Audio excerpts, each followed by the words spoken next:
মা নিষাদ প্রতিষ্ঠাং ত্বমগমং শাশ্বতী সমা ইয়ৎক্রঞ্চ মিথুনাদেকমবধি কামমোহেতমা। শোক থেকে উৎপন্ন হলো শ্লোক। দস্যু রত্নাকর থেকে বাল্মীকি। ব্রহ্মা এসে বলে গেলেন, এই শ্লোক অক্ষয় হোক। মিথুনরত ক্রৌঞ্চের মৃত্যু সূচিত করল মহাকাব্য। জন্ম নিলেন জনকরাজের কর্ষিতা কন্যা সীতা, যিনি বারবার অগ্নি পরীক্ষা দিতে দিতে ক্লান্ত শরীর মিশিয়ে নিয়েছেন মাটিতে। মহাকাব্যের জয় জয়কার ঘোষিত হয়েছে চারিদিকে। প্রজাবৎসল রামচন্দ্র পূজিত হয়েছেন ঘরে ঘরে।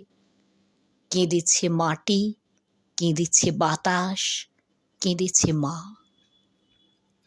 তাই আজ দিগন্ত থেকে দিগন্তে মায়েরা ছাড়ে দীর্ঘশ্বাস।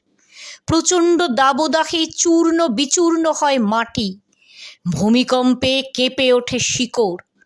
রাজা কর্ষণ করেন শক্ত ক্ষেতে, আগুন ওঠে, ফসল ফোটে না।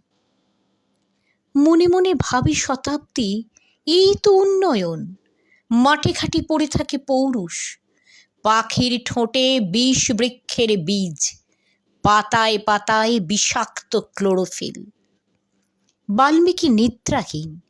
রাবণ এবং মেঘনাদকে পরাজিত করিয়ে তিনি রামকে দেবতা করেছেন। সীতার সতীত্ব পরীক্ষা করিয়েছেন, তাকে মৃত্তিকায় নির্বাসন দিয়েছেন। প্রজাবাৎসল্যকে শ্রেষ্ঠ প্রমাণ করেছেন। কিন্তু মৃত্তিকায় মিশে যাওয়া সীতার চোখে ঢেলেছেন আগুন। বাল্মীকি এখনো সেই আগুন খুঁজে চলেছেন, তাই তিনি বিনিদ্র। চারিদিকে দাবানল। রাত্রি গভীর হলে গাঙুরের জলে ভেসে যায় বেহুলার শরীর। যে নারী ধিক্কারে মাটি হতে জানে, যে নারী অস্ত্র হয়ে জন্ম নিতে পারে কর্ষণে কিংবা ধর্ষণে, যাকে ছুঁলেই ঝলসে যায় চোখ, তাকেই আজও খুঁজে চলেছেন মহাকবি। ক্রৌঞ্চের মৃত্যুর পরে নয়, সেই অগ্নিকন্যাকে বুকে নিয়ে রচনা করবেন আর এক মহাকাব্য, সীতায়ন।